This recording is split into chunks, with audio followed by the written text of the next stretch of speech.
Kim Cho tinawag na ibobo ng isang basher dahil sa pagiging lutang. Kim Cho ay labis na nasaktan matapos tawagin ng isang basher na bobo dahil sa ilang mga pagkakamaling nagawa niya sa programang It's Showtime. Sa nakakatawang episode ng nasabing show, naging usap-usapan muli ang ilang pagkakamali ni Kim Cho na nagdulot ng katatawanan sa mga host at manunood. Sa isa sa mga segment ng It's Showtime na tinatawag na Especially For You, nakilala rin bilang isa sa mga paboritong bahagi ng Kapamilya Noontime Show, na pagkamala ni Kim Cho ang isang contestant na kwek-kwek student, samantalang dapat sana ay tinawag na medtech student. Ang pangyayaring ito ay naging dahilan ng muling pag-uusap tungkol sa kanyang kakulaitan. Bagamat may dulot na good vibe si Kim Cho sa kanyang mga nakakatawang pagkakamali, hindi pa rin nakaligtas ang aktres sa ilang negatibong puna.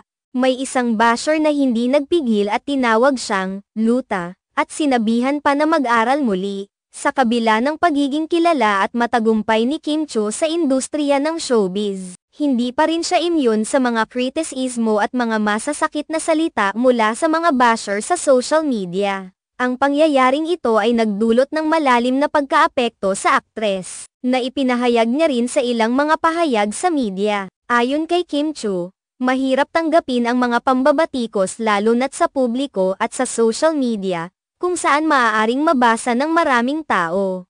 Binigyang diin din niya na bagamat may mga pagkakamali siya, ang pambabastos sa kanya ay hindi tamang pagtrato sa kahit sino man. Sa kabila ng mga hamon na kanyang hinaharap, patuloy pa rin siyang nagtatrabaho at nagbibigay ng inspirasyon sa kanyang mga tagahanga. Ang kanyang positibong pananaw sa buhay at pagtanggap sa mga pagkakamali ay ilan lamang sa mga dahilan kung bakit patuloy siyang sinusundan at minamahal ng kanyang mga tagahanga. Bilang isang kilalang artista, mayroon din si Kim Cho ng mga tagahanga na patuloy na sumusuporta sa kanya sa kabila ng mga pagsubok na kanyang hinarap. Ang kanyang matibay na paninindigan at pagiging totoo sa kanyang sarili ang nagiging inspirasyon sa mga nakakarami upang patuloy na sumuporta at magbigay ng suporta sa kanyang mga proyekto at personal na buhay.